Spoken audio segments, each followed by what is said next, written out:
ओम साईं राम। मैं विजय आज आपके सामने अपने कुछ विचारों को शब्दों के माध्यम से बताने की कोशिश कर रहा हूँ। मैंने कुछ पंक्तियाँ लिखी है अपनी सोच के हिसाब से।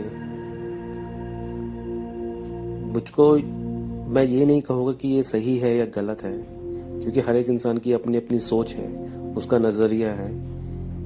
तो जो मुझे समझ आया अपनी बुद्धि के हिसाब से वो मैंने लिखा है, तो आपसे कुछ चीज़ शेयर करता हूँ।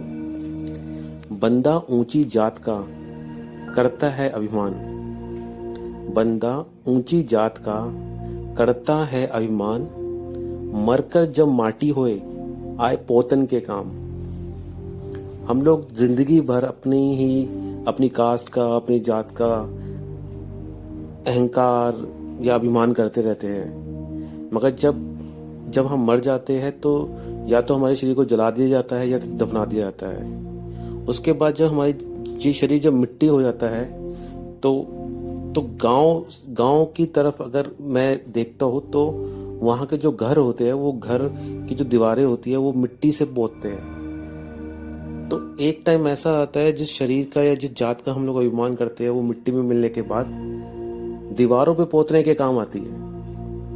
तो इससे मुझे समझ आया कि जिसको हम सारी जिंदगी इतना ऊंचा उठा के चलते हैं, मरने के बाद उसकी कोई वैल्यू नहीं है। तो इंसान को हमेशा डाउन टू अर्थ रहना चाहिए। कुछ और पंक्तियां हैं वो भी शेयर करता हूं आपके साथ।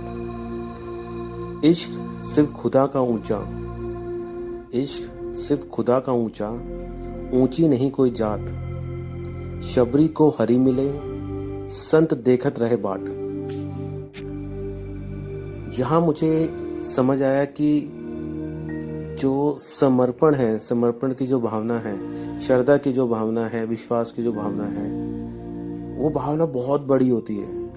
जैसे शबरी माता को उनके गुरु इस रास्ते से श्री रामचंद्र जी आएंगे तो तुम उनका इंतजार करना।